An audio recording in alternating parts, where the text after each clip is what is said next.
بسم الله الرحمن الرحيم. قال شيخ الإسلام الشيخ محمد بن عبد الوهاب رحمه الله تعالى: كتاب التوحيد. وقول الله تعالى: وما خلقت الجن والإنس إلا ليعبدون. الآية. الذاريات 56. Shayxul Islom Shayx Muhammad bin Abdul Wahhab rahimahulloh aytdilarki, Tavhid kitobi va Alloh subhanahu va taoloning Zariyat surasi 56-oyatdagi so'zi: Jin va insonlarni faqatgina menga ibodat qilishlari uchun yaratdim. Sharhi. Sabaqa ta'rifut tavhid. Tavhid kalimasining ta'rifi oldinroq o'tdi. Shayx Ibn Usaymin tavhidning ta'rifini tushuntirdi. Lug'atdagi ma'nosi, shariatdagi ma'nosi va qismlarini bayon qildi. Wal kitabu bi ma'na maktub. Kitob maktub ma'nosida. Buni masalasi ham o'tdi. Ya'ni kitobut tavhid deb saloha qo'yganligi uchun mana bu bahslarga kiryapti. Va qad zakara ash-shaykh rahimahulloh fi hadha al-kitab 'iddata ayatin. Shayx rahimahulloh bu kitobda bir necha oyatlarni zikr qildi. Aslida Ibn Usaymin fi hadha al-kitab emasda fi hadha al-bab yoki fi ibtida'il kitab desa to'g'ri bo'lardi. Kitobning boshida bir necha oyatlarni zikr qildi. Yoki bo'lmasa bu bobda bir necha oyatlarni zikr qildi desa yaxshi bo'lardi. Chunki bu kitobda bir necha oyatlarni zikr qildi degandan keyin kitob degani shu qo'limizdagi turgan kitobning hammasiga aytiladi.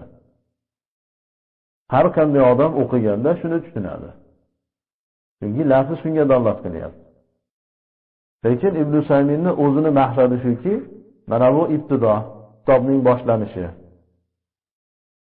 Lam ya'ti al-muallif rahimahulloh bi khutbatin va muqaddimatin lil kitab. Muallif rahimahulloh, ya'ni Muhammad bin Abdul Wahhab, kitob uchun xutba va muqaddima keltirmadi. Xutbasi ham yo'q, muqaddimasi ham yo'q. Vaqtafa bit tarjamati. Xutba va muqaddimaning o'rniga tarjama bilan kifoyalandi. Tarjama keltirishligimiz, unvon keltirishligimiz yetarli bo'ladi dedi. Oldinroq o'tdi bu narsalar. لأنك بمجرد أن تقرأ عنوان الكتاب تعرف أن موضوعه هو التوحيد. Chunki siz kitobning unvonini o'qishlikni o'zi bilanoq kitobning mavzusi u tavhid ekanligini tanib olasiz. Kitob ichidagi masalalar tavhid to'g'risida ekanligini unvonidan bilib olasiz. Kitobut tavhid deyapti, mana tavhid kitobi deyapti. Xutbadan maqsad hamd sano, salovat, duolar. Masalan hadisda kelgani nahmaduhu va nasta'inuhu va nastaghfiruhu deb boshlangan xutba. Nikohlarda o'qiladi, jumalarda o'qiladigan. Ibn Mas'ud radhiyallohu anhu dan sabit bo'lgan. Shuni qasd qilyaptilar. Ibn Usaymin nimaga buni zikr qilyapti? Chunki kitob yozadigan odam muallif, musannif kitobining avvalida birinchi bo'lib basmalani keltirishlik kerak. Sunnatga ko'ra. Bismillahirrohmanirrohim. Keyin hamd sano keltirishlik kerak. Alloh taologa hamd aytsin, payg'ambarimizga salovat va boshqa mu'minlar haqiga duo qilinsin. Undan keyin o'sha hadisda kelgandek oyat zikr qilsa, yana ham muvofiq. Nisa surasining 1-oyati va boshqa taqvoga chaqirgan oyatlar, ya'ni 3 ta taqvoga chaqirgan oyatlarni keltirishlik ayni sunnatga muvofiq. Agar uni aynisi bo'lmasa ham, hamd sano keltirsin. Chunki payg'ambarimiz sollallohu alayhi vasallamdan hadis sobit bo'lgan. Abu Dovud rivoyat qilgan hadisda aytdilarki, kullu amrin zibalin la yubda'u fihi bilhamdillahi fa huwa aqta'u. Har bir muhim ish agar u alhamdulillah bilan boshlanmasa, bu ish kesikdir, oxiriga yetmaydi, barakasizdir degan hadis bor. Sanadida ixtiloflar bor, lekin xulosasi shuki hasan darajasidagi hadis. Va mustalahul hadis kitoblarida o'qidik, hasan darajasida bo'lgan hadislarga amal qilishlik vojib bo'ladi. Shayx Muhammad bin Abdul Vahhab bu yerda hozir bir sunnatni tark qilyaptilar. Basmalani keltirdilar. Bismillahirrohmanirrohim deb. Lekin hamd sano keltirmayaptilar. Mayli, muqaddimani masalasi boshqa. Nima uchun keltirmadi degan e'tirozga Ibn Saymin javob beryapti. Yuqorida ikkita javob berdi. Qo'limizdagi nusxalarda xutba yo'q yoki shayx o'zi tarjima bilan kifoyalangan yoki shogirdlari yozmay tashab ketgan, o'zlari yozgan bo'lsa ham dedilar. Shogirdlarini yozmaganligi ehtimoli nihoyatda zaif ehtimol. Chunki agar shayx, ustoz bir sunnatga amal qilib, hadisga amal qilib, hamd sanoni zikr qilsa, nahotki unga ergashgan, uni yo'lidan ketgan va Qur'on hadisga mahkam bo'lgan shogirdlar bir sunnatni tark etsa, ham hadisga xilof qilib, ham payg'ambarning yo'liga xilof qilib, ham musannifni kitobni yozganni o'ziga xilof qilib, ham ustoziga, shayxiga xilof qilib, yana bu ilm omonatiga ham xilof bo'ladi. Nahotki tashab ketsa, agar Ibn Saymin aytsaki, tashab ketishi mumkin desa, unda u shogirdlarga nisbatan ishonch kamayadi. Hamd sanoni tashab ketgan shogirdlar boshqa narsalarni ham tashab ketishi mumkin. Hatto masalan, bir kuni bir odam men bilan mashvara qildi, Bag'aviyni tafsirini tarjima qilmoqchimiz. Aytdim, nima maqsadda tarjima qilmoqsan? Shu Bag'aviyni o'zingni tilingda millating ichida yoyishligi uchun tarjima qilmoqchimisan yoki boshqa maqsading bormi? Desam, yo'q, odamlar tafsir bilan tanishsin va eng yaxshi bir tafsir kitob bo'lsin. Bag'aviy nihoyatda katta bir muhaddislardan-ku, mufassirlardan-ku dedi. Men aytdim, agar bu maqsadda tarjima qilsang, Bag'aviyni tafsirini tarjima qilma. Chunki Bag'aviyni tafsirida juda isroiliyatlar ko'p, xato tafsirlar ko'p nihoyatda. O'shanki hayron bo'lib qoldi. Kitoblarda yoki boshqa olimlar hammasi maqtaydi-ku u tafsirni. Tafsiri asariy deyishadi. Ba'zi Ibn Kasirdan ham oldinga qo'yishadi. Dediki, olib keldim, bormi senda tafsir, Bag'aviy tafsiri? Olib keldi, keyin ba'zi oyatlarni o'qib ko'rsatib berdim. Mana o'zi ham hayron qoldi. Masalan, bir haligi tobutni masalasi. Musa alayhisalomdan tobut qolgan, fihi sakinatun. Bu tobutning ichida sakina bor degan. Bag'aviy shetda bir tafsir keltiryaptiki, bu sakina bir mushukdir degan tafsirni keltiryapti. Musa alayhisalomda sandiqning ichida bir mushuk qoladi-da, bu Tolutning zamondagilar sandiqni bunday ochsa, ichidan mushuk chiqadi. Odamlarga qarab bir tabassum qiladi. Qanaqa mushuk? Bu nima degani bu? Necha yillardan beri qolgan bu? Yo o'lmaydigan mushukmi bu? Lekin yana bitta tajovuz ko'rsatdim, hayron bo'lib og'iz ochilib qoldi. Men aytdim, bunaqa yerlari ko'p. Aytadi, shu yerlarni tashab ketsak dedim. Unda Bag'aviyni tafsiri bo'lmaydi. Bunda seni tafsiring bo'ladi. Yog'ini kesasan, bu yog'ini kesasan, yog'ini yopishtirsan, bu yog'ini yamaysan. Bu seni tafsiring bo'ladi. Bag'aviyni tafsirini tarjima qilsang, qanday bo'lsa shunday tarjima qilasan. Atayiga hoshiyasiga olishing mumkin. Mana shu tafsirlari xatodir. Agar tayiga yozaman desa, senga ish topiladi. 3-4 yillik ish bu. Kitobni boshidan oxirigacha tekshirishliging kerak, xatolarini tahqiq qilishing kerak. U tafsirda bunday degan, mana bu dalilga ko'ra bu xato, bu zaif, katta ish bo'lib ketadi senga. Tarjimadan ko'ra tahqiq masalasi boshlanadi. Keyin hayron bo'lib qoldi. Shunga o'xshab bir kitobning ichida xatosi bo'lsa, xatosi qanday bo'lsa shunday tarjima qilasiz. Tarjimaning omonati shu.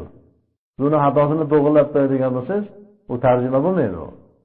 Unda har kim o'zining fikriga ko'ra kitoblarni tarjima qilganda to'g'rilaveradi. O'zining mazhabiga ko'ra. Hanafiylarga ko'ra to'g'rilab qo'yishadi, xato o'tadi. Shofiylarga ko'ra. Kimlar qarabsizki, shunday kitob sog'lom qolmaydi. Nima fikringiz bo'lsa, tagiga hoshiyaga olib qo'yasiz. Shuning uchun bu ya'ni xato ehtimol. Agar ehtimol to'g'ri bo'lsa, unda shogirdlarga ishonch qolmaydiki, kitobning o'rtasida ham balki ba'zilar tashab ketgandir, ba'zilarni qo'shib qo'ygandir.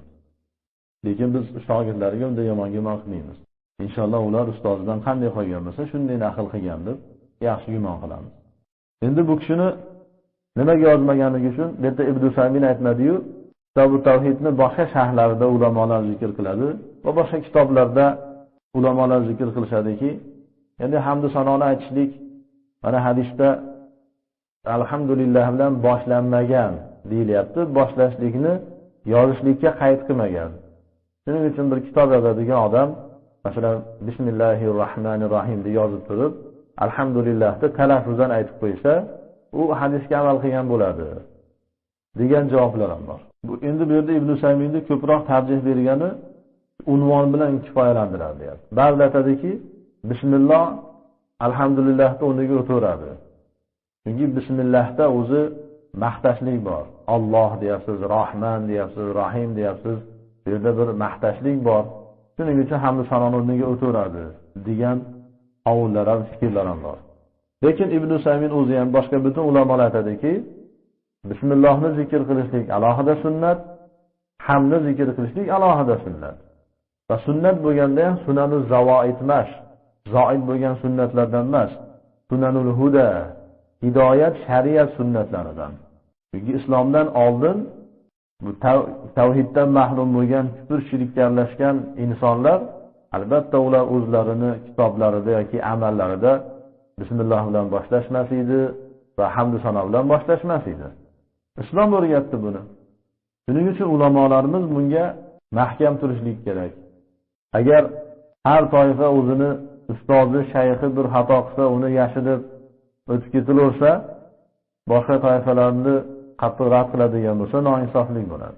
Hozir Muhammad bin Abdul Vahhab bu sunnatni tark qilishligi bilan hech qisib bo'lmagan, hech qanday bir zarar olmagan, oddiy bir amalni qilgan bo'lsa, bunda Malikiylar ham namozda qo'lini bog'lamasa, ularni ham malomat qilmaslik kerak. Ular ham vojib tark qilmayapti, ular ham bir sunnatni tark qilyapti. Yoki bo'lmasam namozda rafilyadan qilmaganlarni malomat qilishlik. Ular ham bir sunnatni tark qilyapti, farzni tark qilmayapti. Yoki namozda attahiyotda o'tirganda ishorani tark qilsa, va shunga o'xshagan sunnatlar to'g'risidagi ixtiloflar hammasi bekor bo'lib qoladi-ku. Nimaga tortishilyapti u masalalar? Nimaga risolalar yozilyapti? Nimaga shuncha daloillar zikr qilinyapti? Bular hammasi sunnat to'g'risida. Va boshqa toifalar, boshqa mazhablarda olimlar agar biror sunnatga sal e'tiborsizlik qilgan bo'lsa, qattiq rad qilinyapti-ku. Bu masala hammaga bo'lishlik kerak. Muhammad bin Abdul Vahhab bir muhim kitob yozyaptimi? Kitob-ut Tavhid deb va keyingi olimlar ham ahamiyat berib e'tibor berishyaptimi? Demak, bu kitob ham albatta bizni Qur'on hadisga chaqiryapti. O'zlari ham Qur'on hadisga mukammal amal qilgan bo'lishlik kerak. Endi oxirgi bir javob berilishligi mumkinki, masalan Ibn Saymin aytsa, bu sunnat, mana ba'zan tark qilsa bo'laveradi. Desa, u to'g'ri. Sunnatni ba'zan tark qilsa bo'laveradi. Lekin usuli salasada ham yo'q edi. Usuli salasani ham o'qidilar eski. Bismillah degan, shu bilan kitobni boshlagan. Hamd sano yo'q. Mana bu kitob-ut Tavhidda ham yo'q hamd sano. Ba'zan bo'lmayapti-ku tark qilishlik. Keyin ustiga sunnatda hujjat, sunnatda e'tiborga olishlik, sunnatga amal qilgan olimlarga bo'ladi. Bir olim sunnatga amal qilsa, shu olimni hujjat qilinadi, uni amali hujjat qilinadi. Sunnatga amal qilmagan, sunnatni tark qilgan, sunnatga xilof qilgan odam hujjat qilinmaydi. U himoya qilinmaydi. Kim bo'lsa bo'lsin. Sunnatni tark qilganligi bayon qilinadi. Mana bu yerda sunnat tark bo'lyapti. Hozirgi aytilgan gap to'g'ri, sunnat ba'zan tark qilinsa bo'laveradi. Demak, sunnat to'g'risidagi tashaddudlar hammasi noo'rin. O'zi aniq narsa, ma'lum narsa-ku, sunnat to'g'risida tashaddud qilishlik, rafiladan bo'lsin, ominni jahil aytishlik bo'lsin, qo'lni qayerga bog'lashlik yoki bu ular sunnat masalalaridagi tortishuvlar hammasi haqiqatan o'zi dinga to'g'ri emas u. Lekin mana bu yerda mana Ibn Saymin Muhammad bin Abdul Vahhab bir sunnatni tark qilganligini oddiy narsadek qilib o'tib ketyaptilar. Yana Ibn Saminning gapidan ma'lum bo'lyaptiki, Ibn Abdul Vahhab xutbaning o'rniga tarjima bilan kifoyalandi. Chunki siz kitobning unvonini o'qisangiz, uni mavzusini bilib olasiz deyaptilar. Xutba kitobning ichidagi narsani nima ekanligini bildirish uchun aytilinmaydi. Muqaddima shuning uchun keladi. Xutba hozir aytganimizdek hadislarga amal qilingan holatda. Ya'ni hamd sano hadisga amal qilingan holatda keltiriladi. Ya'ni hamd sanoni keltirishlikka, ya'ni sunnatligiga juda ko'p dalillar bor. Mana shu Qur'onni o'zidan ham qarasangiz, avvalo bismillah bilan boshlanyapti, keyin alhamdulillah bilan. Hatto Ibn Samin o'zi ham aytadiki, bir odam namozda bismillohni aytsa, alhamdulillahi robbil alamin deb birinchi oyatlarni o'qimasa namozi bo'lmaydi deydi. Kitobning ichidagi narsani bildirishlik uchun kelmaydi xutba. Sunnatga amal qilishlik uchun, Qur'onga ergashishlik uchun. Basmaladagi dalillar hammasi keladi. Siz agar kitob yozganingizda yoki bir amal qilganingizda oldin bismillohni, keyin alhamdulillahni zikr qilsangiz, Qur'onga ergashgan bo'lasiz. Robbingizni qilgan ishiga muvofiq ish qilgan bo'lasiz. Chunki Qur'onni Alloh taolo bismillah bilan boshladi, keyin alhamdulillah bilan boshladi. Payg'ambarimiz alayhisalom sunnatlariga amal qilgan bo'lasiz, qavli va fe'li. Robbingizni maqtagan bo'lasiz, Robbingizni xursand qilgan bo'lasiz. Tarozularingiz savoblardan to'ladi. Hadislarda kelgandek. Alhamdulillahi tamlaul mizan. Alhamdulillah deyishlik tarozini to'ldiradi degan hadislar. Boshqa qancha foydalarni hosil qilgan bo'lasiz. Zotan islomning tarbiyasi ham shu. O'tgan darslarda ko'p aytganimizdek, Qur'on alhamdulillah bilan boshlanganligi uchun payg'ambarimiz alayhisalom o'zlarining hayotlarida doim hamd aytadilar. Kundalik hayotlari ham hamd bilan boshlanardi. Ummatlariga ham tavsiya qildilar. Mana biz agar sunnatga muvofiq yashasak, erta bilan turganimizda kunimiz mana yangi boshlanyapti. Og'zimizdan birinchi chiqqan kalima nima bo'ladi? Alhamdulillah bo'ladi. Uyqudan turdingiz, nima deysiz? Alhamdulillahillazi ahyana ba'dama amatana va ilayhin nushur deysiz. Bizni o'ldirgandan keyin tiriltirgan Allohga hamdlar bo'lsin va qaytib tirilib to'planishlik Allohning huzurigadir deyapsiz. Buni payg'ambarimiz alayhisalom tavsiya qildilar. Biz ummatni doim shu sunnatlarga chaqiryapmiz-ku, amal qilinglar. Amal qilinglar, hayotga tatbiq qilinglar, tiriltiringlar. Hayotlaringizda ko'rinsin. Kunlaringiz hamd bilan boshlansin deyapmiz. Nimaga endi muhim bir kitob yozilyapti, unga alhamdulillah zikr qilinmayapti.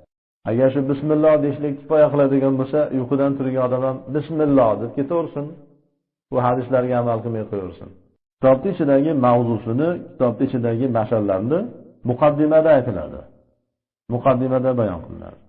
Va qad zakara al-muallif rahimahulloh fi hadhihi tarjamati 'iddata ayatin. Haqiqatan ham muallif rahimahulloh bu tarjamada bir necha oyatlarni zikr qildi. Mana yuqorida e'tiroz qilgan narsamizni bu yerda keltirdilar. Aytdiki fi hadha kitab 'iddata ayatin. Bu kitobda bir necha oyatlarni keltirdi dedi. Mana bu yerga o'xshab aslida fi hadhihi tarjamati desa to'g'riroq bo'ladi. Al-ayatul ula, birinchi oyat. Qawluhu ta'ala, Alloh taoloning so'zi. Va ma xalaqtul jinna val insa illa liya'budun. Qawluhu illa liya'budun degan so'zi. Ibn Samin mana shu oyatni sizga tafsir qilishlikka harakat qiladilar. Istisna'un mufarragun min a'ammil ahwal.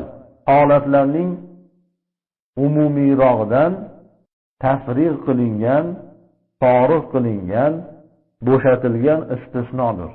Ya'ni illo bu yerda istisno bo'lyapti. Nahv kitoblarda o'qiganlaridek illoning, istisnoning turlari bor. Bu yerdagi istisno mufarrag'dir. Forig' qilingan, bo'shatilgan. Nimadan? Holatlarning umumiysidan. Yani butun holatlardan. Ay ma xalaqtul jinna val insa li ayyi shay'in. Mana xoli qilingan butun holatlardan xoli qilingan istisno bo'lganda men jin va insonlarni biror narsa uchun yaratmadim. Biror hol uchun yaratmadim degan ma'noda bo'ladi. Butun holatlarni rad qilyapti Alloh taolo. Men inson jinlarni kofir bo'lsin deb yaratmadim. mushrik bo'lsin deb yaratmadim. Bidiyatchi bo'lsin deb yaratmadim. Xurofatchi bo'lsin deb yaratmadim. Dunyo bilan mashg'ul bo'lsin deb yaratmadim. Nafsi bilan mashg'ul bo'lsin deb yaratmadim. Faqat yeb ichib hayvonlarga o'xshab yashasin deb yaratmadim. G'aflatda yursin deb yaratmadim. O'ynab yursin deb yaratmadim. Hayotini, umrini, meni ne'matlarimni zoya qilsin deb yaratmadim. Butun holatlar ketyapti. Hammasi e'tibori yo'q. Hammasidan Alloh taolo nafrat qiladi. Illa lil ibadati, faqatgina ibodat uchun yaratdim deyapti. Qarang. Illa mana shunday istisnoki butun holatlarni rad qilyapti. Demak, bizning hayotimizni hammasi, butun holatlari Allohning g'azabiga, la'natiga uchraydigan holat. Faqatgina ibodat holatimiz. Agar bizning hayotimiz ibodatda o'tayap turgan bo'lsa, hayotimizni ko'prog'i yoki ba'zi emas, o'sha hayotimizni turgan vaqtimiz, turgan soniyalarimiz, turgan vaqtimiz ibodatda o'tayap turgan bo'lsa, Alloh taolo sizni nima uchun yaratganligini hayotga tatbiq qilyap turgan bo'lasiz. Robbingizni irodasiga muvofiq yashayib turgan bo'lasiz. Robbingizni irodasini, Robbingizni xohishini amalga oshirib turgan bo'lasiz. Ey Robbim, meni ibodat uchun yaratgan eding, mana men ibodat qilyapman degan bo'lasiz. Lekin siz ibodatdan boshqasi bilan mashg'ul bo'lsangiz, unda dunyo bilan mashg'ul bo'lyapsiz. Nima bilan bo'lsangiz bo'ling. Nafsingiz bilan mashg'ul bo'lasizmi yoki boshqa nafs bilan mashg'ul bo'lasizmi? Ibodatdan boshqasi dunyo deyiladi. Payg'ambarimiz alayhisalom uni aytdilar: "Ad-dunya mal'unatun", dunyo mal'undir dedilar. "Va mal'unun ma fiha", va dunyoning ichidagi hammasi mal'undir dedilar. Demak, inson va jinlarning yaratilishligi faqatgina ibodat uchun bo'lyapti. Shuning uchun ibodatdan boshqa holatlar hammasi durust emas. Qiyomatda savol bo'ladi bunga, hisob-kitob bo'ladi. Dunyoda nafsingizga juda yoqadi bu narsalar. Lekin oxiratda qon yig'lab, qattiq pushaymon bo'lib, sharmanda bo'lib javob berasiz. Har bitta zoya bo'layap turgan hayotingizni daqiqalariga. Vallamu fi qawlihi illa liya'budun lit-ta'lili. Mana liya'budundagi lom bilasizlar, harfi jar. Harfi jar aslida fe'lga kirmaydi. Bilasizlarki, bu yerda an masdariya muqaddar bor. Li an ya'budu bo'lgan aslida. Oxirdagi nun ya'budunani nun emas bu. Muzorining nun emas. Nuni viqoya. Mutakallimning zamiri bor. Liya'buduni bo'lgan. Nundagi kasra shu nuni viqoyaga dalolat qilyapti. Ba'zilar nunni turganligidan o'ylaydiki, bu nun o'zi ya'budun fe'lining nuni deb o'ylaydi-da, lomni keyin xato tarjima qiladi. Xato tarkib qiladi. Allohga tuhmat qiladi, Qur'onni buzadi keyin. Buradagi lom harfi jardir. Fe'lga kirmasin, lekin an masdariya kelganligi uchun kiryapti. Va lom ta'lil uchun. Ta'lil ham ikki xil bo'ladi. Mana lomni harfi jarligiyu uning bir necha ma'nolarda kelganligini nahv kitoblarida o'qidilar, o'qiyapsizlar. Lomni ko'p ma'nolari bor. Xo'sh, mana bu oyatda nima ma'noda kelyapti? Ibn Saymin aytayaptiki, ta'lil uchun, illatni bildirishlik uchun, sababini bildirishlik uchun kelyapti. Mana qisqacha bir eslatib o'taylik. Lom ta'lil uchun keladi, taxsis uchun keladi. Avomlarda o'qiganlaringizdek, masalan, al-malu li zaydin. Mol Zaydga xosdir. Tamlik uchun keladi, mulkiyatni bildirishlik uchun. Shunday turlari bor. Bu yerda lom ta'lil uchun kelyapti. Va hadza ta'lilu li bayanil hikmati min al-xalq. Ta'lilda ham turlari bor. Bu ta'lil yaratishlikdan bo'lgan hikmatni bayoni uchundir. Alloh taolo jin va insonlarni yaratishidan hikmati nima desiz? Mana shu. Liya'budun. Va laysa ta'lilu al-mulazimu lil-ma'lul. Bu yerdagi ta'lil ma'lulni lozim tutadigan ta'lil emas. Chunki bu ta'lil, ma'lul masalalari ko'pchiligi mantiq kitoblarida keladi. Mana Ibn Saymin mantiqiy bahslarni kiritilyapti. Shuning uchun har bir ilmdan kerak miqdorda darajada olishlik kerak. Bu masalalar ta'lil, ma'lul masalalari faqatgina mantiq kitoblarida keng batafsil keltirilgan xolos. Boshqa kitoblarda bunday batafsil keltirilmaydi. Shuning uchun inson ya'ni adolatli bo'lishlik kerak. Ayb ilmda emas, ayb insonlarda o'zida. Har bir ilmdan talib ilm, ahli ilm o'zining nasibasini olsin. Bo'lmasa bu masalani tushunmay turaveradi. Ma'lumni lozim tutadigan ta'lil emas bu deyapti. Mantiq o'qigan odam bo'lsa darrov tushunadi masalani. Bo'lmasa mana tushuntirasiz. Ta'lil ma'lul. Illa kana kazalik la lazima an yakuna al-khalqu kulluhum ubbadan lillahi yata'abbaduna lahu va laysa al-amru kazalik. Chunki agar bunday bo'lganda edi, mahluqlarning har biri Alloh taologa qullar bo'lishligi lozim bo'lardi. Ular Alloh taologagina ibodat qilishliklari lozim bo'lardi. Vaholanki ish bunday emas. Vaholanki holat bunday emas. Mana bu yerda illat nima bo'lyapti? Ibodat. Ma'lul yaratishlik. Ikkalasining o'rtasida lozimlik yo'q. Agar bu ma'lulni lozim tutadigan ta'lil bo'lganda edi, Alloh taolo insonlarni va jinlarni ibodat qilishlik uchun yaratdi. Ular albatta ibodat qilar edi. Ibodat uchun yaratilgan-ku ular. Shuning uchun faqat ibodat bilan mashg'ul bo'lsin. Lekin ko'ryapsiz, Allohga ibodat qilyapti turganlar nihoyatda oz.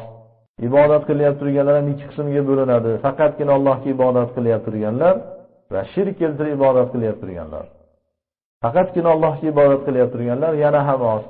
Demak, bu ma'lulni lozim tutadigan ta'lil emas ekan bu. Unday tarjima qilish xato bo'ladi.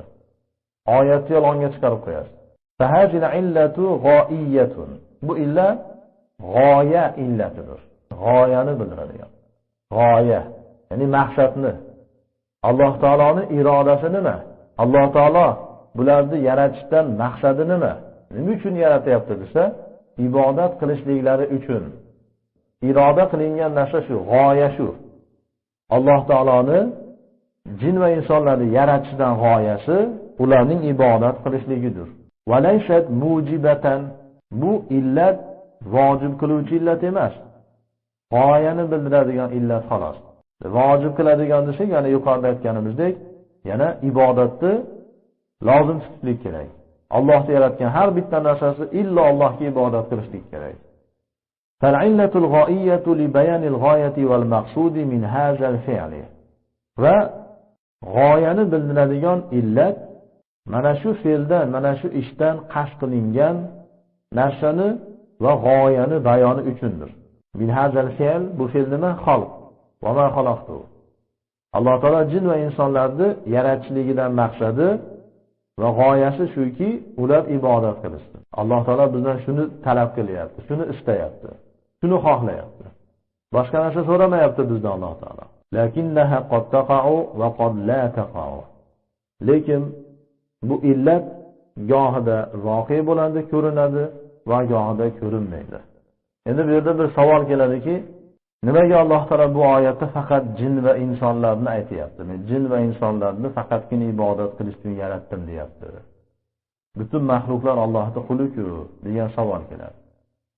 Butun mahluqlar Allohning quli, ular Allohga ibodat qilyapti. Hech qaysi mahluq Allohga isyon qilgani yo'q. Faqatgina jinlar bilan insonlar isyon qilyapti xolos. Faqatgina shu jin toifasi va insonlar toifasigina Allohga isyon qilyapti xolos. Nimaga? Alloh ularga aql berganligi uchun. Aql beribdi Alloh taolo ularga, iroda beribdi. Mana jannatning yo'lini xolasang tanla. O'sha aqlni olishib, iroda haqqini olishib, jannat yo'lini tark qilishyapti. Jahannam yo'lini iroda qilishyapti. Alloh taolo boshqa mahluqlarga aql bermadi, aql berganiga ham iroda bermadi. Tanlashlik haqqini bermadi. Ular faqat ibodat qilishadi. Ko'rib turgan mahluqlaringiz va siz ko'rmay turgan mahluqlar hammasi Allohning ibodatidan tashqariga chiqmaydi. Faqat jinlardan insonlar chiqyapti xolos tashqariga. Shuning uchun oyatda jin va insonlar qaydlanyapti. Jin va insonlar deyapti Alloh taolo. Illat g'oya uchun bo'lganligi uchun mana gohida illat ibodat ko'rinyapti. Allohga ibodat qilyapti turganlarning hayotida va qad la taqa'u, gohida bu illat ko'rinmayapti. Allohga ibodat qilmayapti turganlarning hayotida. Mislu daraytul qalam li aktuba bihi. Masalan, qalamning uchini chiqardim, u bilan yozishlik uchun desangiz. Qalamning uchini chiqardingiz, o'tkir qildingiz, uchli qildingiz. Nimaga? Yozishlik uchun. faqad taktubu va qad la taktubu. Gohida shu qalam bilan yozasiz, ba'zan yozmaysiz. Yozishga tartib qo'ygansiz. Wal illatul mujibatu ma'naha, lekin vojib qiluvchi illat esa uning ma'nosi annal ma'lula mabniyun alayha, ma'lul illatlanuvchi narsa shu illatning ustiga qurilgan bo'ladi. Yaratishlik masalan ibodatning ustiga qurilgan bo'ladi. Falabudda an taqa'a, unda illatning voqe bo'lishligi lozim bo'lib qoladi. Illo ibodat qilishligi kerak bo'ladi. Va takunu sabiqatan lil ma'lul, va bu illat ma'luldan oldin bo'ladi. Va mulazimatan lahu, va bu illat ma'lulni lozim tutadigan bo'ladi. Ya'ni Alloh taolo yaratishi kerak bo'ladi. Ularni ibodat qilishligi oldindan ma'lum bo'lgan bo'ladi. Mislu inkasara zujaju li shiddatil harri. Masalan, issiqning qattiqligidan shisha sindi. Ya'ni issiq qattiq bo'ldimi, shisha baribir sinadi. Yoki masalan shishani urdingizmi? Shishani urdingiz, albatta shisha sinadi. Ba'zan sinib, ba'zan sinmaydigan bo'lmaydi. Qawluhu halaqtu. Halaqtu degan so'zi esa ay avjadtu, bor qildim degan ma'noda. Va hazal ijadu masbuqun bi taqdirin. Bu ijod, bor qilishlikdan oldin taqdir o'tgan. Masbuqun bi taqdir degani u ijoddan oldin taqdir o'tgan. Ya'ni Alloh taolo mahluqlarni yaratgan vaqtida, bor qilganida shunday to'satdan tasodifan o'zidan o'zi borib qolgani yo'q. Taqdir qildi. Taqdir qilib, o'lchab, qadarlarni belgilab turib, keyin yaratdi. Vaslul xalqi at-taqdiru. Xalqun, yaratmoq degan kalimaning asli taqdirdir. O'lchamoq. Xalqun kalimasining lug'atdagi ma'nosi taqdir, o'lchamoq degani. Qadrini belgilamoq degani. Qala shoir aytdiki, mana shoirning so'zidan: "Va la anta tafri ma xalaqta va ba'zun nas yakhluqu thumma la yafri." Albatta sen o'lchagan narsani tashalaysan, bo'lasan, o'lchabsan, o'lchagan narsalarni bo'lyapsan, taqsim qilyapsan. Ba'zi insonlar esa o'lchaydi, keyin tashalamaydi, bo'lmaydi, ular taqsim qilmaydi deyapti. Bu yerdagi mana xaloqda kalimasi qaddarta degan ma'noda bo'lyapti. O'lchagan. Mana she'r ilmi ham lozim. She'r ilmini o'rganishlik kerak. Mana Ibn Usaymin ham aqida kitoblarida keltiryapti she'rni. Chunki sahobalar tavsiya qilgan. Umar ibn al-Xattob aytadilar: "Ta'allamu ash'ar al-jahiliyya." Jahiliyat she'rlarini o'rganinglar. Ya'ni payg'ambarimiz alayhisalom zamonidan oldingi zamonda aytilyapti. Bu bizning zamondagi jahiliyat emas. Payg'ambarimiz kelgan vaqtidagi jaholat bor, payg'ambarimizni rad qilib yo'qotgan jaholatlari, o'sha jaholat she'rlarini o'rganinglar deyapti Umar ibn al-Xattob. Boshqa sahobalar ham aytgan. Nimaga siz li'annaha tafasiru Qur'anikum? Chunki bu she'rlar shu Qur'onlaringizni tafsiridir. Shu she'rlarni yaxshi o'rganasiz, keyin siz Qur'onga mohir bo'lasiz, hadisga mohir bo'lasiz. Agar she'r ilmini yaxshi o'rganmasangiz, Qur'on hadisga abadan mohir bo'lmaysiz. Bu ilmni o'rganmasdan turib Qur'on hadisga mohirlikni da'vo qilsangiz, yolg'onchisiz, soxtakorsiz. O'sha she'r, adabiyot ilmlarini o'qigandan keyin siz chuqur tushunishni boshlaysiz. Kama haqquhu tushunishni boshlaysiz. Lug'atni endi tushunyapti degan bo'lasiz. Osonmi olim bo'lishlik? Qur'on hadisni tafsir qilishlik osonmi? Bir olim oyat hadisni tafsir qilsa, biz osongina eshitib, osongina deb o'ylaymiz. Yo'q. Buni tagida qancha ilm bor. Sal mutolaamiz chiqsa, bas, ijtihod qilishimiz keladi. Hamma olimlarni rad qilib, bir yangi mazhab chiqarishimiz keladi. Hali o'qish kerak, ko'p o'qish kerak. Mutolaa yaxshi chiqqandan keyin bu sarf, nahv, balog'at, fasohatlar, mustalahlar, usullar bitgandan keyin she'r, adabiyotni ham chuqur o'rganishingiz kerak. Qawluhu al-jinna. Jin degan so'zi hum alamun g'oybiy. Jinlar g'oybiy olamdir. Maxfiyun anna, bizdan maxfiydir, ko'zga ko'rinmaydi. Ba'zan ko'rinsa ham qo'rqib ketamiz. Chunki ko'rinib yurgani ham yaxshi. Ko'rinmaydigan bir olamdir. Ko'rinib qolsa ham mo'min kishi unga ta'ajjublanmaydi. Mo'min kishi albatta qo'rqmaslik kerak. Tabiat e'tiboridan bir kuchingiz avvaliga-yu qo'rqmang. Chunki siz uchun bu tasodif emas, kutilmagan narsa emas bu. doim Qur'on hadis aytyapti, bor deyapti. Shuning uchun borligiga biz ko'rmasak ham ishonaveramiz. Va ular sizlardan ko'proq bo'ladi. Sizlar masalan bu ilm majlislarida sal torroq bo'lsa, sal siqilib o'tirsa, zerikib ketasizlar. Ammo jinlar bir-birini ustiga yetib ketadi ilm majlislarida. Siqilib o'tirishni qo'ying, bir-birlarining ustilariga chiqib, kichkina yillarda yuzlarcha, minglarcha jinlar siqilgan holatda o'tirib ilm o'rganishadi. Biz shayximiz aytadi Pokistonda. Bu kishini har yili davra tafsirlari bor edi. Bir oyda uzoqdan 40 kunda Qur'onni boshdan oxirigacha tafsir qilib, butun masalani tahqiqni aytadilar. Ertadan kechgacha tafsirdan dars bo'ladi. Kishi aytadilarki, bu yil alhamdulillah bizni tafsir davramizga masalan 10 mingta inson daxil oldi va 70 mingta yoki 100 mingta jinlar daxil oldi dedilar. Ya'ni u kishini jinlardan ham shogirdlari ko'p bo'lganligi uchun savol so'rashardi jinlar kelib u kishini. Ba'zan masjidda yoki darsda o'tirib shayx qarab g'azablanib ishora qiladi. Talabalar hayron bo'lishadi. U kishi aytadilar, men shu jin bilan shug'ullanganlarga hayron qolaman. Men jin bilan shug'ullanaman, shuncha shogirdlarim bor jindan deydi. Shuncha askarlar bor, shuncha armiya bor deydi qo'shin. Ko'p ishlar qilaman deydi. Lekin yo'q bu sunnatda bu. Faqat da'vat qilishimiz kerak jinlarni, tarbiya qilishimiz kerak. Boshqa narsalarga ishlatmaslik kerak. Bo'lsa hamma xizmatga hozir ular. Nima xizmat? Siz tayyor. Jin mana ko'rinmaydigan g'aybiy olam. ولهذا جاءت المادة من الجيم والنون. Shuning uchun modda jim va nundan kelyapti. Qarang, al-jinnu deganingizda jin kalimasi jim va nundan. Va huma yadullani ala al-khafa'i wal-istitar. Jim bilan nun harflari maxfiylikka va yashirinishlikka, pardalanishlikka dalolat qiladigan harflardir. Qarang, arab kalimalari, arab ilmi, arab adabiyoti shu darajada chuqurki, hatto harflari ham bu nozik ma'nolarga dalolat qiladi.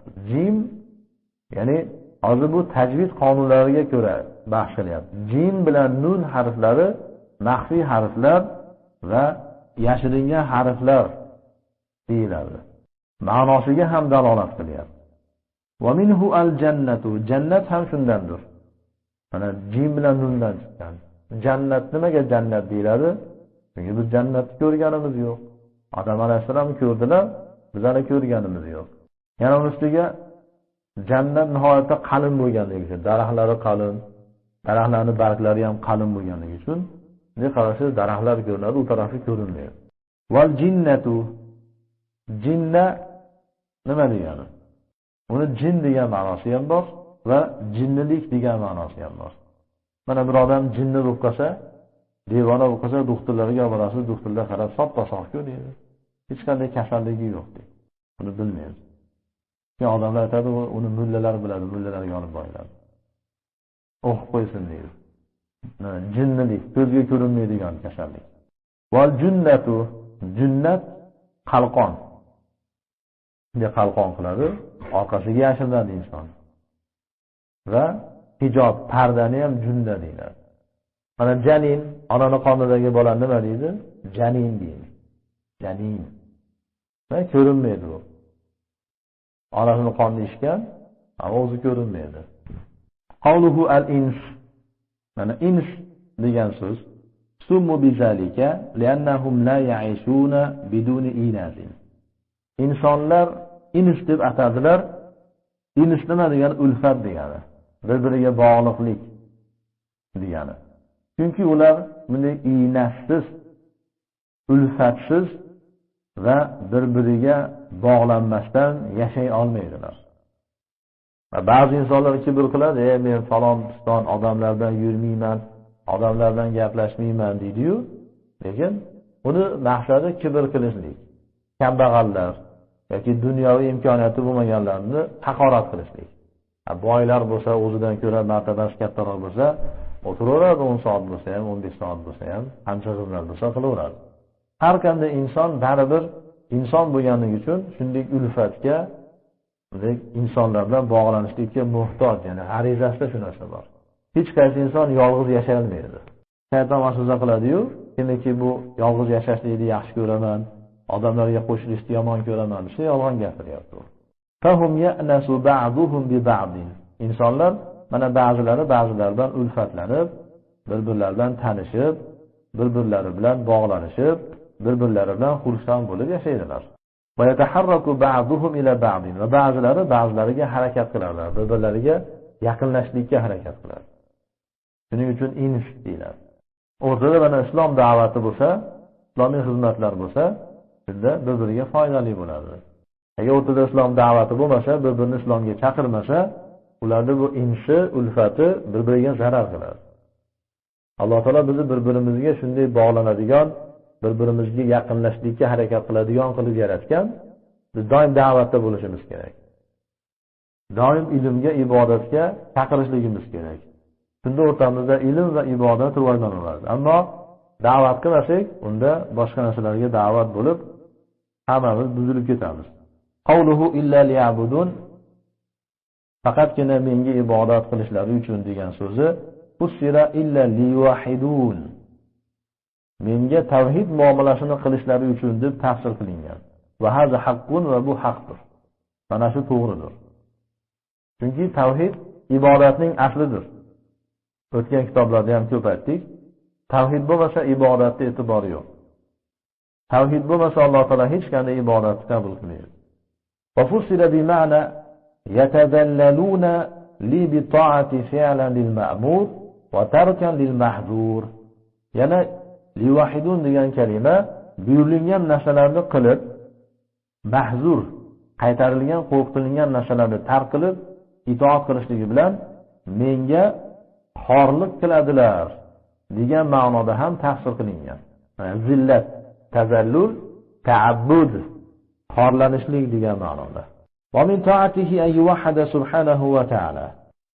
Alloh taoloni yolg'iz deb e'tiqod qilinishligi, Alloh taologa tavhid muomalasini qilinishligi Allohning itoatidandir, Allohga qilingan ibodatlardandir.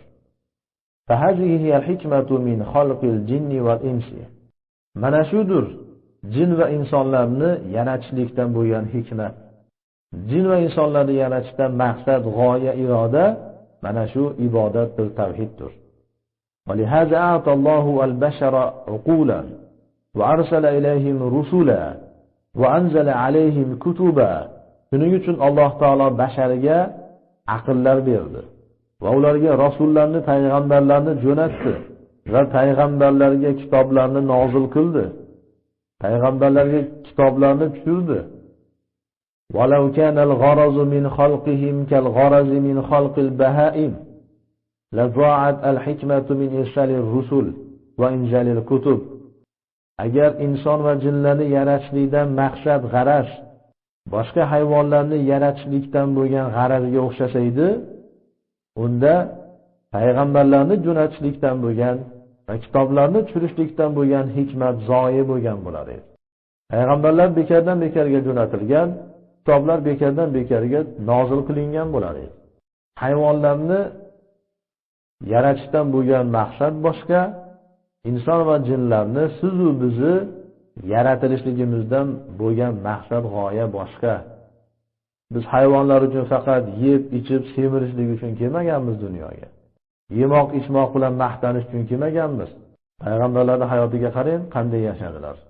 Birorta shu kitobda, Tavrotda, Injilda, Zaburda, Qur'onda turmoni qanday qilishligi, mondini qanday qilishligi bayon qilinmagan. Kabobni qanday qilishlik kerak, kabob qanaqasi yaxshi bo'ladi, ular bayon qilinmagan. Uning uchun kelgani yo'q bu kitoblar. Li'annahu fi nihayati yakunu ka shajaratin nabatat va nabat va tahaqqamat. Chunki bu hayvonlar nihoyada oxirida qarashingiz chiqib, o'sib, keyin o'tinga aylanib ketgan daraxtdek bo'lib qoladi. Mana bir daraxt o'sib chiqyapti, katta bo'lyapti, keyin quriyapti, o'tinga aylanib ketyapti. Yo'qolib chirib ketyapti. Hayvonlar ham shunday. Insonlar shuning uchunmi? Yo'q. Insonlar buning uchun emas. Valihaza qala ta'ala, shuning uchun Alloh taolo aytdiki, Qasas surasi 85-oyatda, innal ladzi farada alayka al-Qur'an la radduka ila ma'ad. albatta senga Qur'onni farz qilgan zot albatta seni ma'odga qaytib boradigan yeriga qaytaruvchidir. فلا بد أن يردك إلى معاد تجازى على عملك. Amalingga qarab jazo beriladigan, mukofoting beriladigan ma'odga seni Alloh taolo qaytarishligi lozimdir. In khayron fa khayrun, amaling yaxshi bo'lsa mukofoting ham yaxshidir. Va in sharron fa sharrun, agar amaling yomon bo'lsa mukofoting ham yomondir, deyapti. Bu in khayron fa khayrunni tarkiblari nahv kitoblarida o'qidilar. In khayrun fa khayrun deb o'qisa ham bo'laradi, in khayron fa khayron desa ham bo'laradi. Bu oyatni Ibn Saymi nima uchun keltiryapti? Hammamizni qiyomatga qaytishligimiz, qiyomat kunida qayta tirilishligimiz va Alloh subhanahu va taologa butun amallarimizdan javob berishligimiz to'g'risida keltiryaptilar. Ibn Saymin maqsadi yaxshi, go'zal, to'g'ri, lekin keltirilgan dalili maqsadiga muvofiq emas. Chunki bu bobda oyatlar nihoyatda ko'p. Birinchidan bu oyat to'g'ridan to'g'ri payg'ambarimizga xitob qilyapti. Innallazi farada alaykal Qur'ana. Qur'onni senga farz qilgan zot deyapti. Ya'ni alayka deyapti. To'g'ri, payg'ambarimiz alayhisalomga oldin xitob bo'ladi, keyin bizga xitob bo'ladi. Bu to'g'ri masala. Lekin boshqa oyatda summa ilayhi turja'un, keyin unga qaytarilasizlar. Chunki shu ma'nodagi oyatlar nihoyatda ko'p. Qiyomat kunida qayta tirilishligimiz, Alloh huzuriga borishligimiz, hisob-kitob bo'lishligini ochishlashiga bayon qilgan oyatlar bor. Shuni keltirishlik kerak. Qur'onni senga farz qilgan deyapti. Farz nima degani?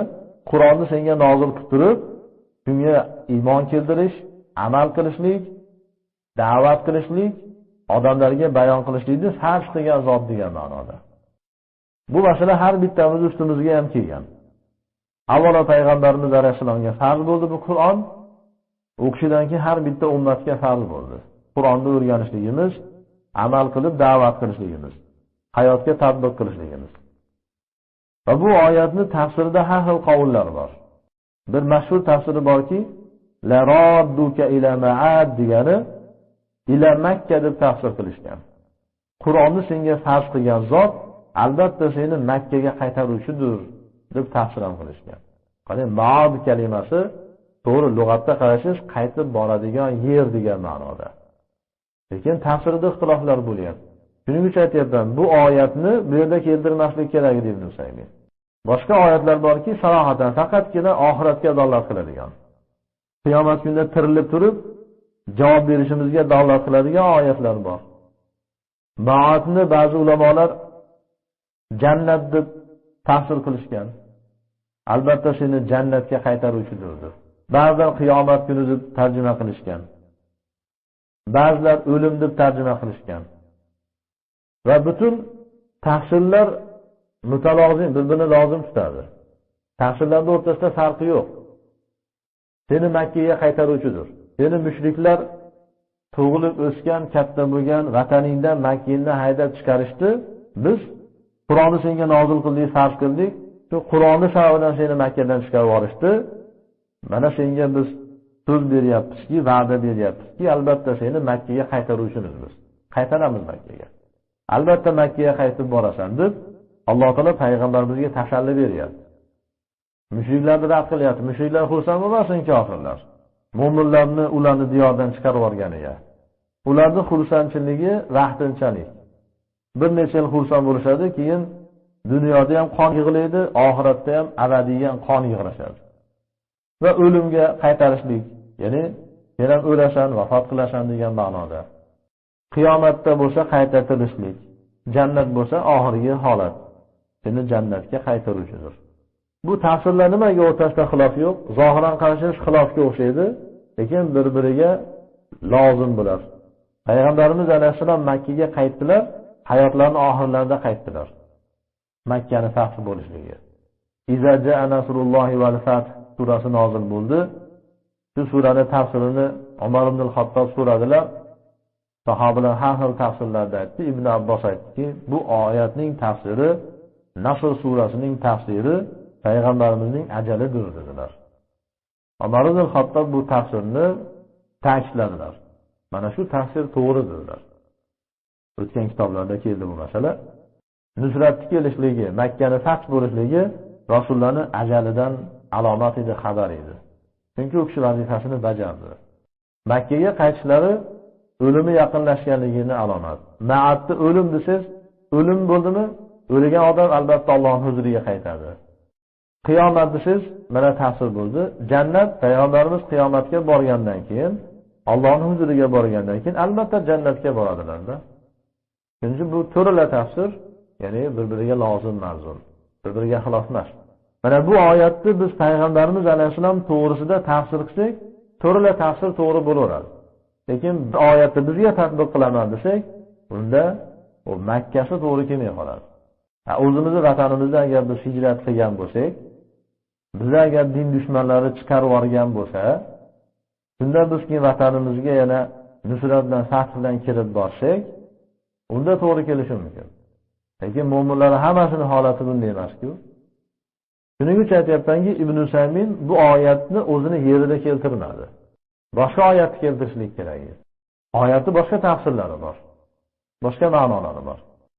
Valaysatil hikmatu min xalqihim naf'ulloh.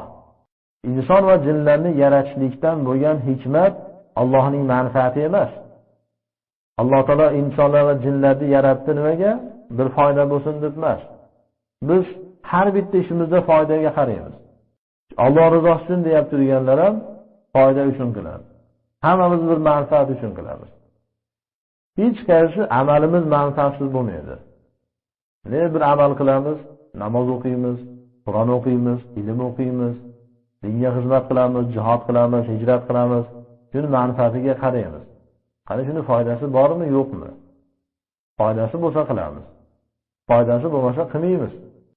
Ba'zan biz go'zal amallarga kirgandan keyin qaytamiz.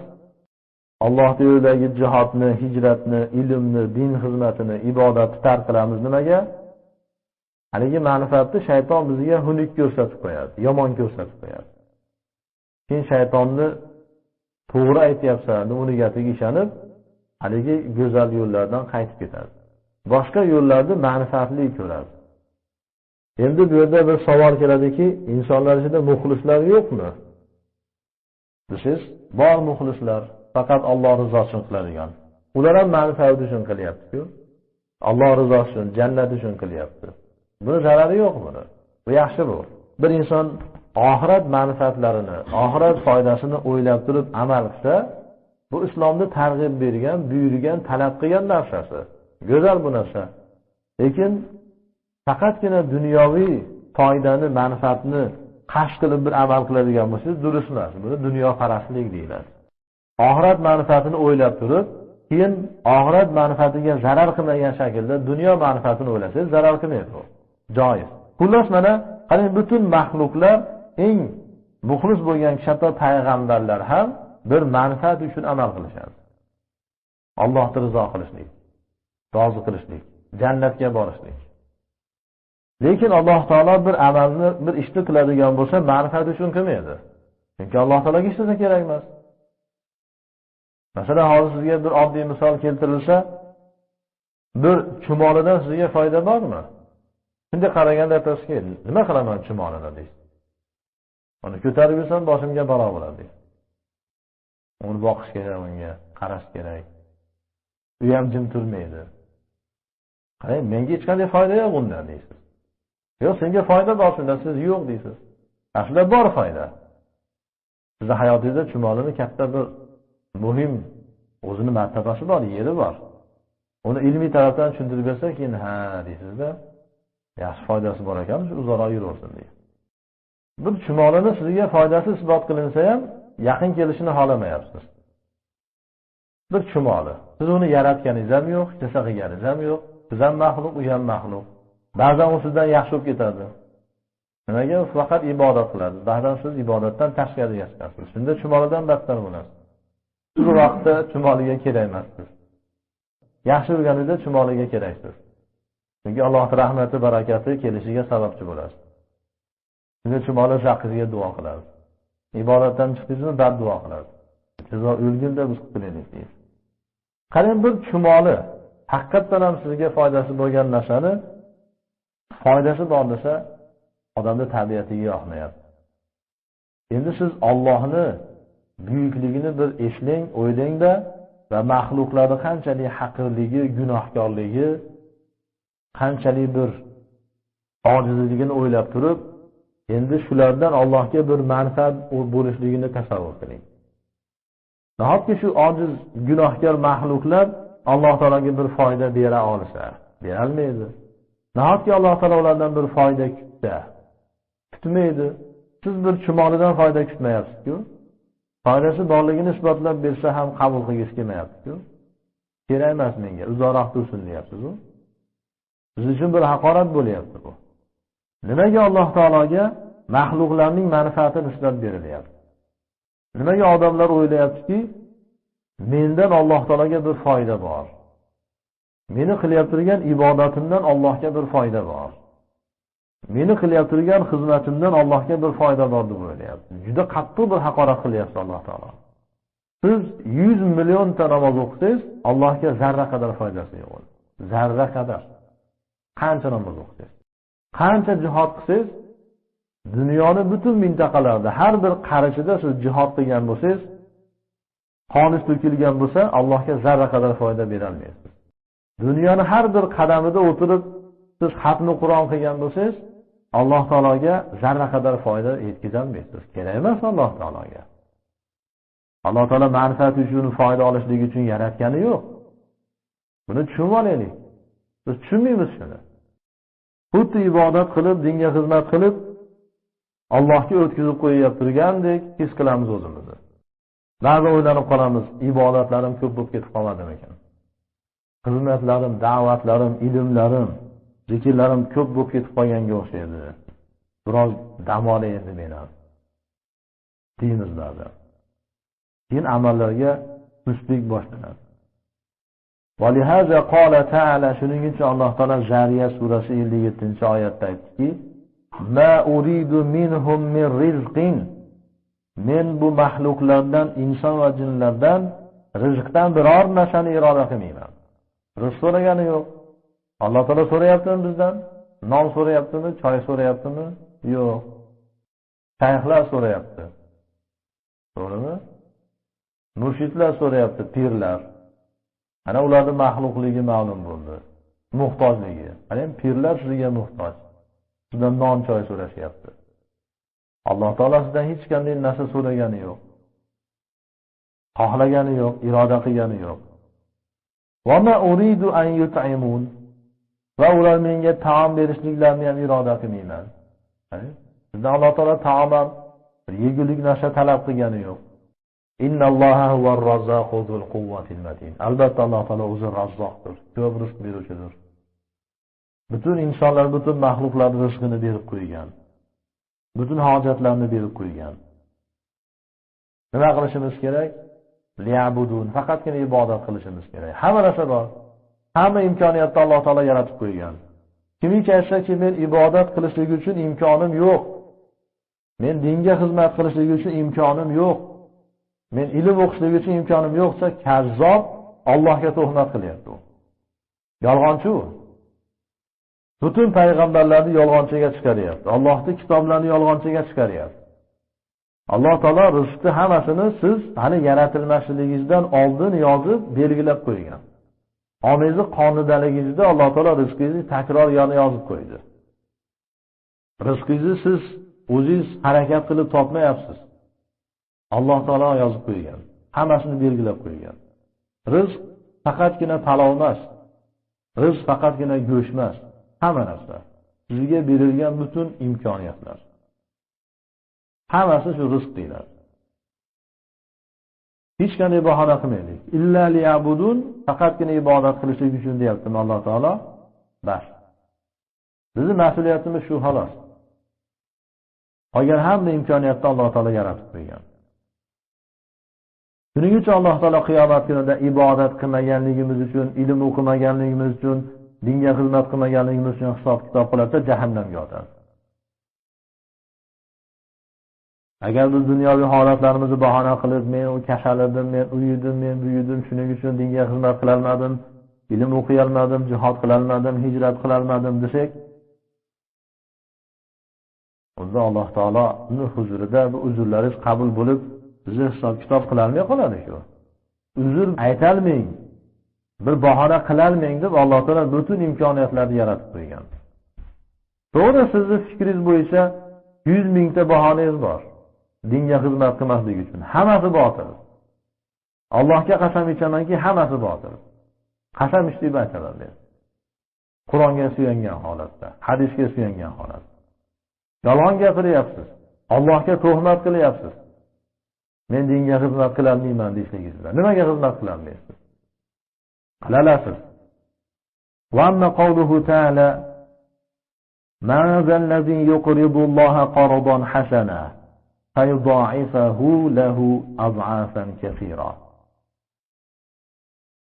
Alloh taoloning Baqara surasi 245-oyatdagi so'ziga kelsak, kimda kim Alloh taologa go'zal qarzlarni bersa, Alloh taolo unga ko'paytirib beradi degan oyat. Bu yerda mana Alloh taologa qarz berishlik.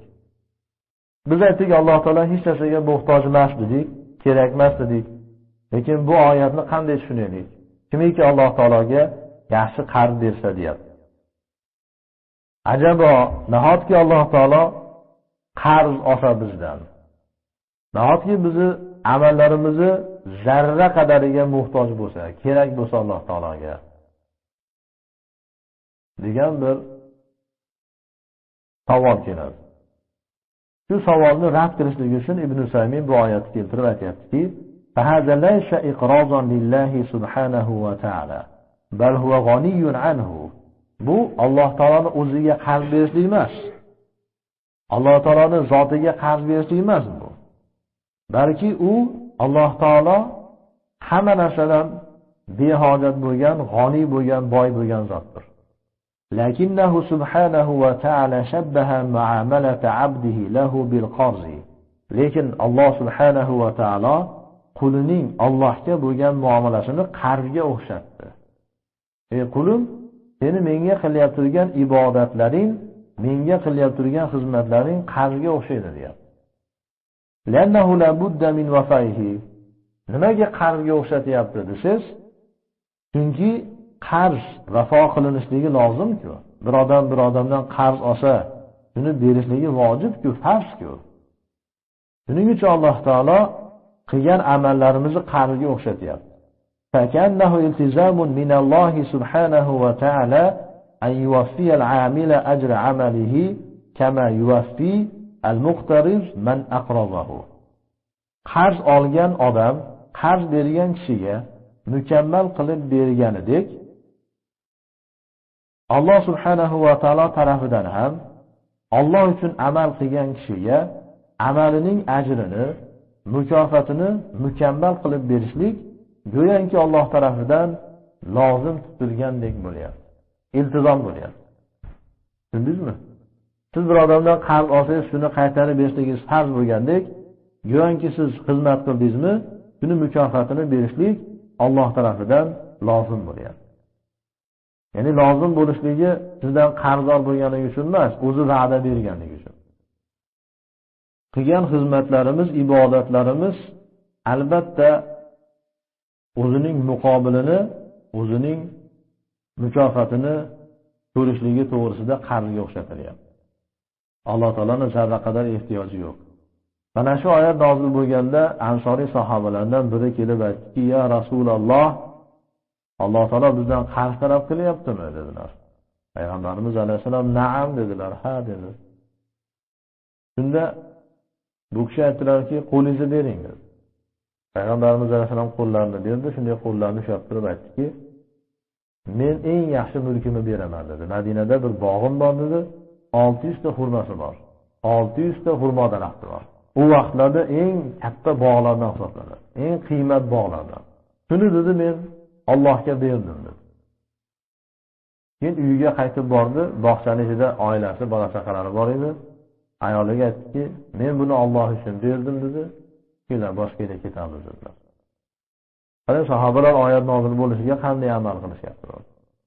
Endi biz bundan qanday xulosa chiqaramiz? Demak, bu oyatni tushundikmi, eshitdikmi, amal qilishligimiz kerak. Tamam, biz bog' berolmaymiz.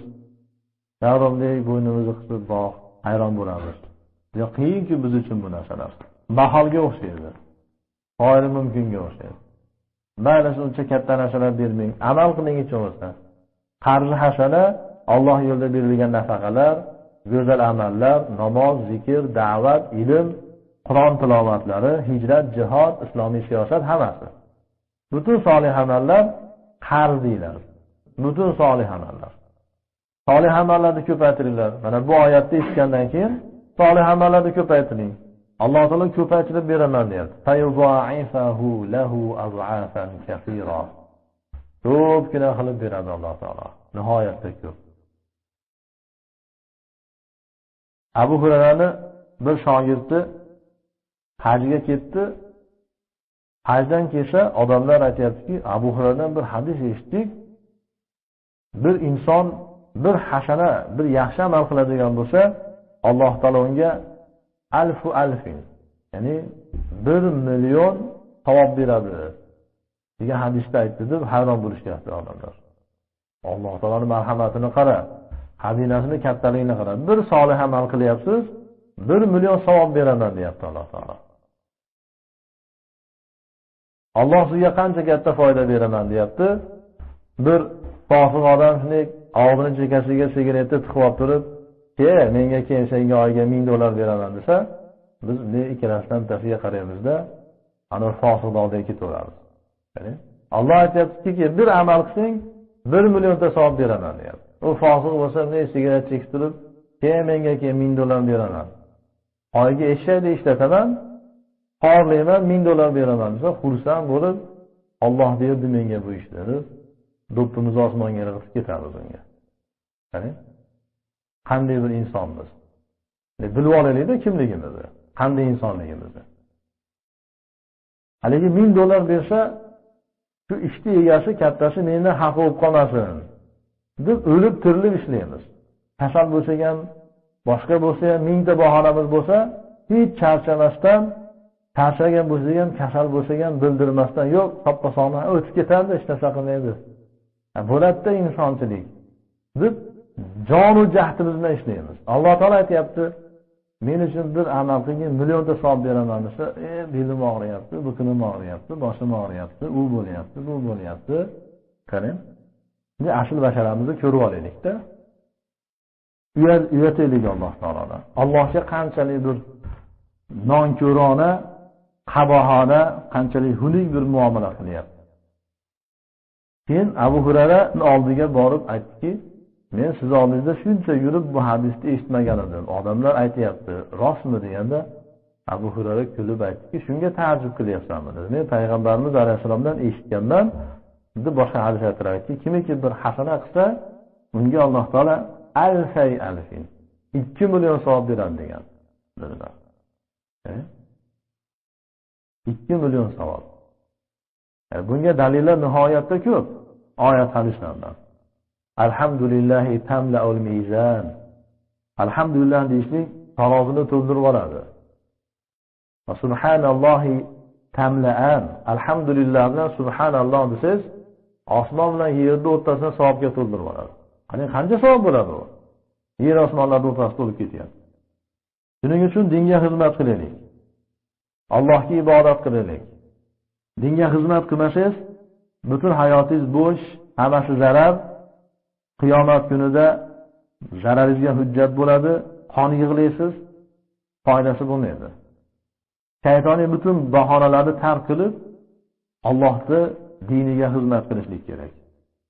Hayotingizni har bir soniyasi, har bir daqiqasi din xizmatida o'tsin. To'g'ri insonsiz, shahvatingiz bor. Shayton vasvasa qiladi. İnsanlardan bo'lgan shaytonlar ham qo'ymaydi qulog'ingizdan tortib. İnsonlik g'ofilligiz, johilligiz sababidan sal moyilib qolishingiz mumkin. Sal ta'sirlanib. Bir daqiqa bo'lsin, yarim soat bo'lsin, 1 soat bo'lsin, 1 kun bo'lsin, 1 hafta bo'lsin, butun hayotingizda shularga ergashib yuraverasizmi? Shularga aldanib. Ularning kazzobligini, yo'llarning xatoligini bilasiz yana. nima qilishlik lozimligini bilasiz. Bilib turib o'zingiz jaholatga mahkum qilaverasizmi? Shu darajada bir aqlsizmisiz? Bir hayvonni ham bo'yniga ipni bog'lab tortsangiz, xohlagan tarafiga ketmaydi shu ham. Zararli tarafga suzasangiz, turil oyog'ini ham tirab turib oladi. Kuchingiz yetsa tortib ketasiz, bo'lsa tortolmaysiz uni. Majbur qilolmaysiz. Siz aqlli insonsiz. Nahotki siz odamlar siz bilib turibsiz zararligini. Shunga tortib ketaversiz unga ergashib. Dinning xizmatini mahkam qiling. Shunda Ibn Saymin bu oyatni tafsirini, tahqiqini to'xtatyaptilar, bitiryaptilar. Bu yerda ba'zi narsalarni ilova qilsa yana yaxshi bo'lar edi. Albatta hozir sharhda biz ham ba'zi narsalarni ilova qildik. Nima uchun Muhammad bin Abdul Vahhab kitobining boshida bu oyatni zikr qildi, birinchi bo'lib? Chunki masalaning asliga qaytyaptilar. Bu kishi aytayaptilarki, hamma narsani yig'ishtiringlar, birodarlar, kelinglar. Bir tafakkur qilaylik. Yaxshilab o'ylaylik. Hamma narsalarni yig'ishtiringlar. Biz nima uchun yaratildik? Dunyoga kelishligimiz nima uchun bo'ldi? Avval shunga qaraylik, deyaptilar. Bizni yaratilishligimiz, dunyoga kelishligimiz, Allohga ibodat qilishlik, Allohga xizmat qilishlik uchun bo'libdimi? Mana endi tafakkur qilinglar. Qanday yashayapti?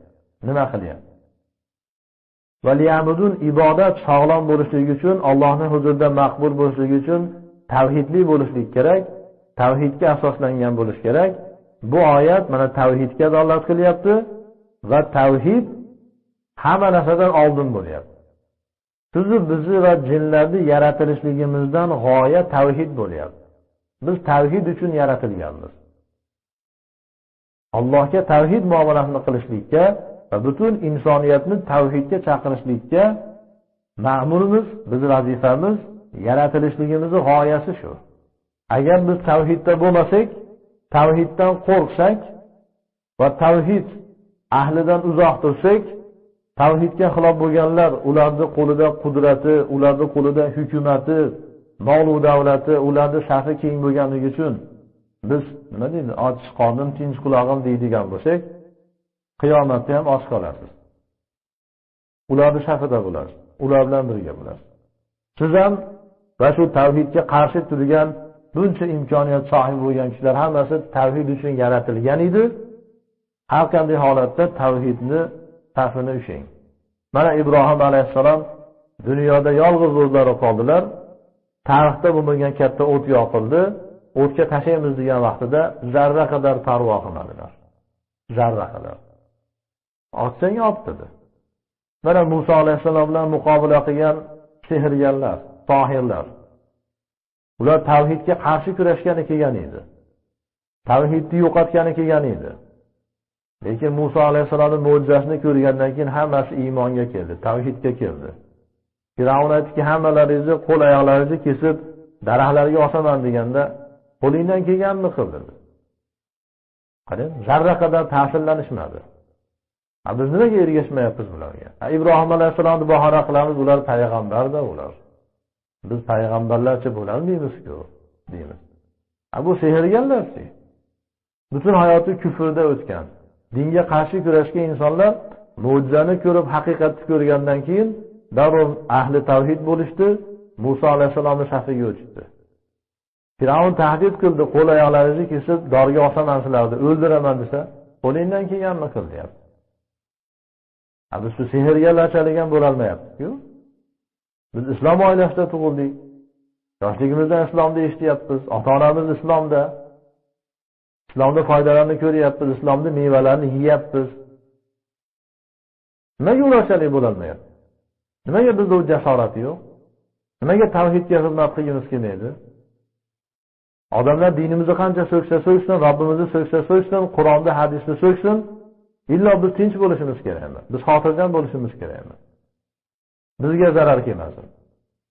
Shumi endi islom? Insoniyat shumi? Shuning uchun yaratildingizmi? Alloh aytayapti-ki, yo'q deyapti. Men sizlarni faqatgina menga ibodat qiling. Tavhidda bo'lgan ibodat qilsin deb yaratdim deyapti. Allohning irodasiga qarshi kelmang. Mana tavhid bobidagi birinchi oyat shudir. Har e'tibordan qaraganingizda. Bu yerda yana bir masala bor, uni ham eslatib o'taylik. Doim shu oyat kelganda biz aytamiz, ba'zi bir kalamullalar insonlarning aqidasini buzib, asl maqsaddan chalg'itishlik uchun o'zlari bilmagan holatda kufrga xizmat qilib, islomga qarshi kelganligini sezmasdan aytishadiki, biz hammamiz payg'ambarimiz uchun yaratilganmiz deydi. Alloh taolo bizni payg'ambarimiz uchun yaratgan. Deb hadis bor bunda, hadisi qudsiy. Laulaka va ma xalaqtul aflaka. Deb qofiyalarni ham keltirishib, ey Muhammad, agar sen bo'lmaganingda bu falaklarni yaratmagan bo'lardim degan hadisni keltirishib, mana bu yer va osmonlar va uni ichidagi hammamiz payg'ambarimizni sababidan yaratilganmiz deyishadi. Ki uni sharhida ba'zi bir jazobaga kelgan mullalar aytadiki, Alloh taolo butun mahluqotlarni Muhammad alayhissalomni nuridan yaratdi deydi. Yana ham jazobaga kelganlar aytadiki, Alloh taolo Muhammad alayhissalomni yaratib, u kishini rahmat dengiziga qo'yib qo'ydi. Rahmat daryosida necha ming yil qopdi, 7000 yilmi, shunday bir uzun yillar qopdi ekan suvning ichida, keyin chiqarib ekan. Endi suvdan chiqqanidan keyin bunday suv tomchilari oqadi-ku. Payg'ambarimizni shunday jasadlaridan bu tomchilar oqyapti ekan, shu qatralardan Alloh taolo keyin boshqa narsalarni yaratdi ekan. Quloqdan oqqan narsadan farishtalardan, masalan, burnidan oqqandan jinlar, jag'idan oqqanlardan hayvonlar, shunday oyog'idan, qo'llaridan oqqan suvlardan har xil narsalarni yaratdi ekan. Bundan ma'lum bo'lyaptiki, butun mahluqotlar payg'ambarimizning jasadidan tushgan bir yuvindidan paydo bo'lyaptilar. Qarang. Bunchalik bir haqorat. Hamma mahluqlarga haqorat qilyapti. Allohga qarshi chiqyapti. Birorta dalillari yo'q. Hammasi bu vasvasadan boshqa narsa emas. Haqoratdan boshqa narsa emas bu. Alloh aytayaptiki, liya'budun, menga ibodat qilinglar deb yaratdim deyapti. Payg'ambarimiz uchun yaratgani yo'q. Va bu gap yangi gap emas bu. Endi biz bunga hayron bo'lmasligimiz kerak. Buni xristianlar ham gapirgan. Nasroniylar ham aytadiki, Alloh taolo butun koinotni Iso uchun yaratdi deydi. Isoni hurmatidan yaratdi deydi. Iso bo'lmaganda koinotni yaratmas edi deydi. Kalamullalar shuni eshitib qolgan, quloqlariga oqib ketib, nimaga Iso uchun yaratgan bo'lsa, Muhammad uchun yaratmasin? Bizi payg'ambar afzal-ku, Muhammad uchun yaratgan bo'lsin deyishyapti. Yolg'on bular, tuhmat. Aqidangizni buzadi. Asl, qarang, aslga bolta uryaptilar. Tomirizga bolta uryapti. Alloh taolo bizni o'zigagina ibodat qilishimiz uchun yaratgan. Payg'ambarimiz alayhisalom keldilar. To'g'ri, payg'ambarimiz alayhisalomga iymon keltirganmiz, yaxshi ko'ramiz. U kishining sunnatlarini mahkam ushlaymiz, u kishining yo'ldan chiqmaymiz. Ammo u kishi ham kelib bizni Allohning ibodatiga chaqirdilar. Shu oyatni kim o'rgatdi bizga? Muhammad alayhisalom o'rgatdi. Shu kishi bizga shu oyatni o'qib berdilar, aytdilarki, sizlar faqatgina Allohga ibodat qilish uchun yaratilgansizlar. Boshqa narsa uchun emas. Va ma alayna illal balagh. Bizning zimmamizda tabliğ bor, xolos. Biz boshqa hech qanday sizlarga hissamiz yo'q. Sizlarga da'vat qilgani kelganmiz, xolos dedilar. Bular yo'q, siz boshqa ishlar uchun ham kelgansiz. Deyishib tuhmat qilishadi.